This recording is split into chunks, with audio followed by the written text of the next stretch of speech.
I welcome in Jon Heyman here to talk about free agents. He's not far behind. He's back from the GM meetings and here to tell. And he tweeted this, really not sure what caused the widespread gastrointestinal distress at the Phoenix Hotel, but sure, I'm glad I went out to In-N-Out. Most nights I feel perfectly Don't nobody fine. go in the bathroom for about 35 I mean, attaboy. Stick to the artery-clogging foods, Jon Heyman. You will be just fine as we welcome you inside. What's your go-to order at In-N-Out? Let's hear it. Double, fries and a vanilla shake. Very cost and effective. away we I just did my go. expenses, $10. Okay. Isn't there a secret menu, by the way? You can order grilled cheese and only the insiders know. I mean, you're an insider after all. There is. Even though I've been there about 1,000 times, they haven't let me in on it yet. But, I have heard that there is 1,001. Overrated or sufficiently rated, Matty V, In-N-Out? It's sufficiently rated, but those of us in the know also know that the fries at In-N-Out are disappointing. Yeah, I actually don't disagree with that. That's what I got. That's what you got. That's what By the he's way, got. Heyman, maybe if you stopped tweeting so much about Arby's, they would give you access to the special menu at In-N-Out. Arby's beating I know. I got thousands of coupons from Arby's. They keep sending me. It's loading up the house. Nothing from In-N-Out yet. But now I have tweeted about In-N-Out, so I'm hopeful. I'm hopeful to learn Fingers more about the crossed. secret menu. Here's hoping, Jon Heyman. Cody Bellinger probably loved In-N-Out. He spent some time in Los Angeles, and he was thriving on the north side of Chicago this past season. We hear that he loves it there. Is that a hint at a reunion? What's the latest?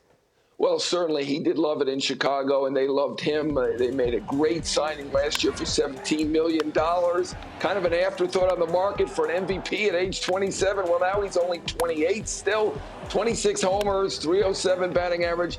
This is a key stat that it's hard to believe. Hit 279 with 2 strikes. I mean, that was pretty darn good. Wow. I mean, he had years there where he was hurt, where he was hitting under 200 with any number of strikes. So Cubs certainly will be in play. The Yankees will be in play, and the Giants. We're going to hear a lot about the Giants. They certainly want to improve off of the last couple of seasons, and he fits. They say they want to go up the middle, although they are looking at some other players. They want to do up the middle, and Cody Bellinger, great center fielder, also great first baseman, gives a little versatility.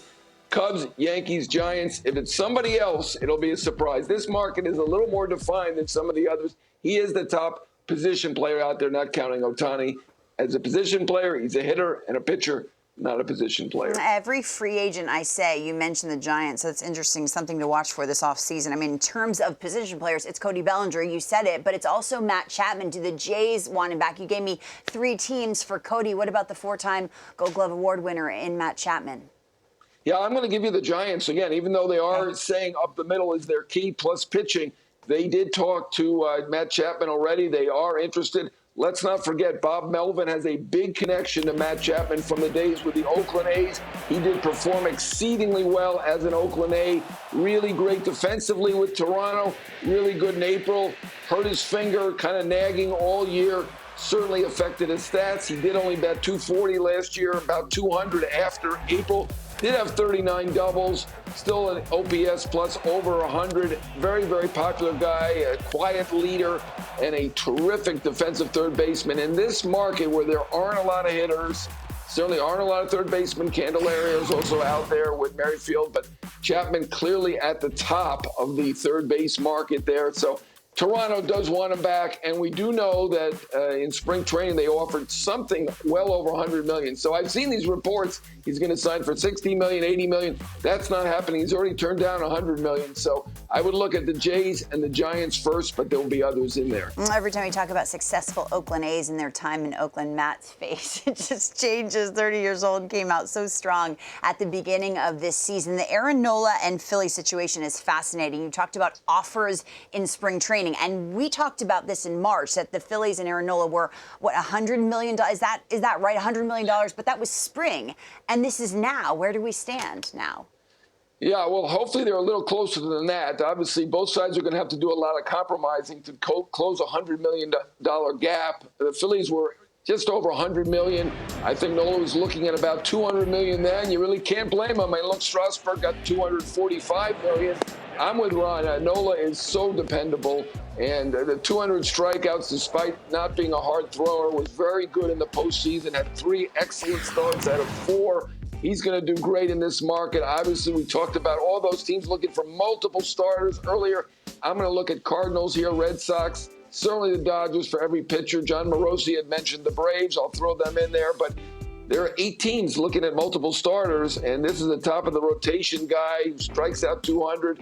Very, very popular guy on the market right now. He can handle any crowd, any environment. He proved that in the big stage in Philadelphia. David Dombrowski was on the show a couple days ago, made it clear we want him back. Jordan Montgomery is last on this list. I love talking about him because, John, you and I had conversations at the deadline talking about him, and he was a piece to the Rangers puzzle. He pitched the most meaningful innings for them in the postseason. Where will he land? Well, I wouldn't rule out Texas. I mean, look, I'm sure he'd love to go back there. Why not? Why not? They're the world champion. He had so much success there. I think they'd love to have him back. He beat Houston. I mean, not single-handedly. Give the Rangers credit. A terrific job overall by Chris Young and company. Bruce Bochy once again. But let's face it, Montgomery was 2-0 with a 1.29 ERA in that league championship series, really knocking Houston out there, along with obviously Seager and some others. But I think that is a good fit. He obviously had been in St. Louis and New York Yankees in the past, and those are teams that would have interest in a pitcher, less likely to return there. Texas, I'm keeping an eye on them for Montgomery, and obviously they have the wherewithal to do it. They do great in free agency, and not going to bet against them for Jordan Montgomery. Going to be a busy offseason. We would have it no other way. Jon Heyman with the very latest.